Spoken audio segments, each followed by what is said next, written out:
My name is Kaylee Brock, and I'm a software engineering intern here at code.org, and I'm currently studying computer science at the University of Waterloo. Anything that we build with technology is to solve a problem for people.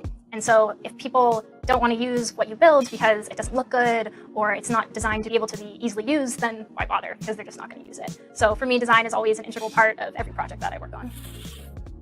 The user interface of an app is what we call all the components of an app that a human can interact with.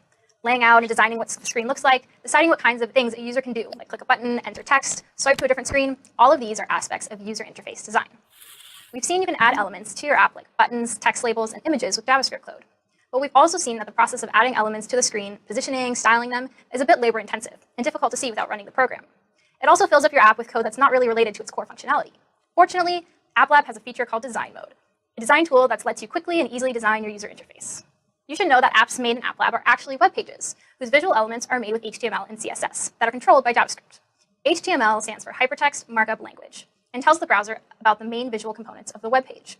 CSS stands for Cascading Style Sheets and can control the styling of these elements like their color, position, and size. The HTML and CSS are stored for you behind the scenes by AppLab, so you can focus on the JavaScript code, which is really the brains of the app. Whether you're using commands like button, set position, or dragging and dropping a button in design mode, they're both inserting HTML and CSS into your app under the hood. Using design mode helps remove a lot of clutter from your coding workspace, allowing you to focus your coding efforts on function rather than design. Let's see more about how design mode works. In AppLab, you'll see a switch right above the app that switches the toolbox from Code Toolbox to the Design Toolbox. We call this switching into design mode. In design mode, you can drag and drop user interface components onto the screen and position them wherever you like. You can also easily resize an element on the screen by clicking and dragging the little handle on the bottom right corner. On the right side of the screen, you'll see the design workspace, where you can see all the properties you can set for the selected element, like the text of the button, position and size values, color for the background and text, the font size, and a few others. Different elements have different properties you can set. Once you've got an element on the screen, you'll need to make sure you can connect it with your code by setting the element's ID. When you set an ID in design mode, if you flip to code mode and drag an on event block, you'll see a pull-down list of all the element IDs you created. If you made IDs that are descriptive and meaningful, it means it is easy to choose the ID of the element you want and add code to the event handling function. There's also a convenient way from design mode to insert an event handler in your code. In the design workspace, if you click on the events tab, you'll see one or more suggestions for typical events for this kind of element. You will see a link that says insert and show code. If you click it, it'll append an on event command to your code and set the ID of the element and event type for you. Whether you're adding an image element to your app or background images or buttons, you can enter the URL of the image you want to use. If the image is very large, you might need to set the width and height numbers so the resize handle fits in the window. Instead of entering a URL of an image, you can also click the Choose link next to the text box, which lets you upload your own image and sound files from your computer to your app. When you upload a file, it goes into a list of assets you've uploaded so far.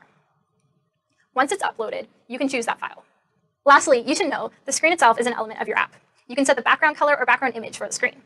The screen also has an ID and can respond to events like any other element. For example, you might want to know when your user clicked on the screen. You can also have multiple screens in your app. To add a screen, you can drag out a screen element or use the pull-down menu just above the design area. Once you add a screen, give it a meaningful ID. You can use the pull-down menu to switch between screens in design mode. But how do you write code to control which screen to show? You'll see a command in the UI controls code toolbox called setScreen. SetScreen will change the app to show the screen specified by the ID you give it.